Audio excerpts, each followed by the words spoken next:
Soc la Vanessa Cayuela, soc coordinadora de programes a Impulsem. Impulsem som una cooperativa d'iniciativa social i sense ànim de lucre i treballem amb l'objectiu de formació i d'inserció laboral. Dintre de les nostres àrees de treball tenim l'èxit educatiu com una prioritat i com una cosa que ens motiva i que ens agrada molt a tot l'equip. I dintre de l'àrea d'èxit educatiu hi ha el projecte Escola d'Aprenents, que és un projecte que té com a objectiu dissenyar adaptacions curriculars per tal de motivar l'aprenentatge de l'alumnat. Els tallers que desenvolupem són de diferents especialitats professionals, tenim fusteria, tenim textil, tenim joieria, tenim cuina, i el que fem a través d'aquests tallers és això, és intentar que allò que s'ha d'aprendre a l'aula d'una forma molt curricular i molt acadèmica es faci en un taller amb un aprenentatge molt més significatiu i experiencial per a l'alumnat, de manera que el motivi. Aquests tallers sempre pretenem que després hi hagi un retorn a l'institut en format d'aprenentatge-servei o en altres formats, amb l'objectiu que hi hagi un reconeixement també de la feina de l'alumnat de part de tota la comunitat educativa. Llavors, el projecte busca això, recuperar o millorar l'autoestima dels joves participants, la integració social educativa i els continguts curriculars.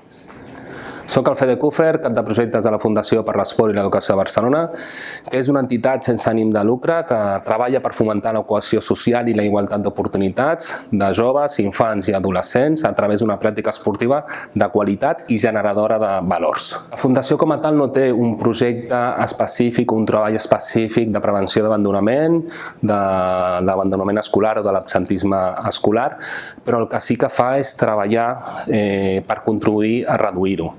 Per exemple, en els seus projectes, com en el Convivim Esportivament, a través del programa de transmissió de valors, del programa estructurat de transmissió de valors, el que fa és treballar perquè els participants adquireixin una sèrie d'eines, capacitats i habilitats per a la vida que serveixen perquè millori l'autoestima, la confiança i perquè aprenguin a ser persones més responsables.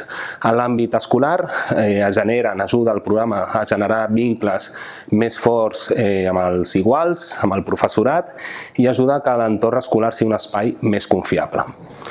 D'altra banda, els monitors i monitores esportius del projecte Convivim Esportivament són joves del territori. Aquests joves han deixat d'estudiar, en la majoria de casos, i no estan treballant. Un cop es vinculen a la Fundació el que fa és fer una formació gratuïta a aquests joves perquè puguin exercir professionalment com a monitors esportius de forma arreglada. D'aquesta manera es treballa la inserció professional d'aquests joves i, d'altra banda, el que també es produeix és que aquests joves, arran de tenir una experiència positiva i d'èxit, una experiència formativa, tornin a estudiar, com per exemple cursos de cicle mitjà, de cicle superior o fins i tot estudis universitaris.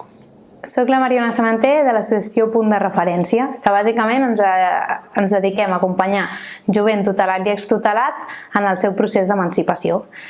Mitjançant el projecte Atenea acompanyem joves d'entre 16 i 23 anys que estan cursant estudis postobligatoris. A través d'una relació de mentoria individual, d'un espai de suport a l'estudi i unes activitats grupals per treballar les seves competències, acompanyem els joves en el seu itinerari formatiu. Un dels principals beneficis de participar a Atenea són una millora del rendiment acadèmic, un manteniment de la motivació dins dels estudis i una millora de les aspiracions educatives. Hola, bon dia. Soc la Cristina Paez, cap de la UEC Martí Codolar. La UEC és Unitat d'Escolarització Compartida. Nosaltres atenem a joves entre 14, 16 i 17 anys que per alguna raó no han pogut seguir el seu nivell d'aprenentatges en el seu institut o escola de referència i ens el deriven a la UEC, que és un espai més petit i més personalitzat on treballem no només els aprenentatges educatius, sinó que també els acompanyem en el seu procés de créixer com a persona. En el moment de l'acollida intentem establir un vincle afectiu per tal que el jove trobi sentit assistir a la UEC. Llavors, a partir d'aquesta relació de confiança, on el jove se sent escoltat, se sent acompanyat i sobretot se sent estimat, és com comencem a treballar el tema de l'assistència, podem avançar en els seus aprenentatges educatius i el més important, com he dit abans, poder créixer com a persona. Les nostres estratègies per tal d'intentar evitar el tema de l'absentisme és convocar el noi ja sigui a través de missatges, ja sigui a través de whatsapps, truquem a la família i fins i tot parlem amb els nois que són companys d'ells per tal que els convencin i puguin venir a fer una entrevista. En aquesta entrevista ha de venir acompanyats de la família. Establim pactes que el noi vegi que pot assolir i a partir d'aquí flexibilitzem la nostra normativa per tal d'adaptar-nos a les necessitats del jove i que ell vegi la necessitat de poder venir. I aquesta és la nostra missió. Soc Maria Iglesias, directora de Fundació Atsis Barcelona. A Fundació Atsis fa més de 50 anys que treballem per transformar la societat i sobretot acompanyar adolescents i joves en el seu camí de vida. Dintre del projecte Password, que és un projecte que fem juntament amb Fundació Èxit, el que fem és acollir, orientar, acompanyar i formar joves que han abandonat prematurament el sistema educatiu. Sobretot orientem. Creiem que la fase d'orientació és molt important, treballar amb el jove, veure què vol, què desitja pel seu futur. Acompanyem, per nosaltres la presència és fonamental. Sabem que aquests joves requereixen de grups petits, de només de 15 alumnes, requereixen una tutorització i un acompanyament permanent durant tot el seu itinerari i oferim itineraris molt a mida. És a dir, combinem el que podria ser programes de formació i inserció, més certificats de professionalitat, més formacions a vida. Construïm amb cada jove el que el jove pot necessitar i pot voler. El nostre objectiu en Password és doble. Per una banda, és que el jove recuperi el seu propi valor, sàpiga què vol i treballi per aconseguir-ho. I per l'altra és que el jove es reinserti, es reenganxi al sistema educatiu i desitgi continuar estudiant. I si no desitja continuar estudiant, que pugui trobar una feina que es respongui al que ell ha estudiat, al que val i al que li agrada. Estem convençuts que hi ha molts joves que han tingut experiències prèvies de fracàs en el sistema educatiu, però que si els acompanyes, si els escoltes, si treballes amb ells de la mà, poden continuar construint itineraris de futur, que això és el que tots volem. Bon dia, jo soc la Maria Abella, educadora de la Fundació Comtal. La Fundació Comtal treballa per promoure l'educació i la inserció laboral d'infants, joves i les seves famílies que actualment es troben en una situació de vulnerabilitat i tracta de millorar la seva qualitat de vida.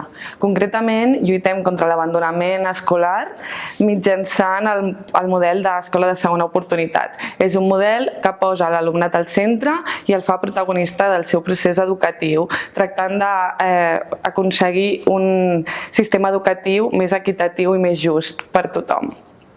Llavors, les metodologies que es fan servir per aconseguir això són grups reduïts, un acompanyament integral i molt personalitzat a l'alumne, assignatures teòrico-pràctiques, com per exemple la cuina, i assignatures d'aprenentatge i servei. A més, també s'ofereix orientació acadèmica i laboral i es parteix de les necessitats i els interessos de l'alumnat per fer tot aquest treball.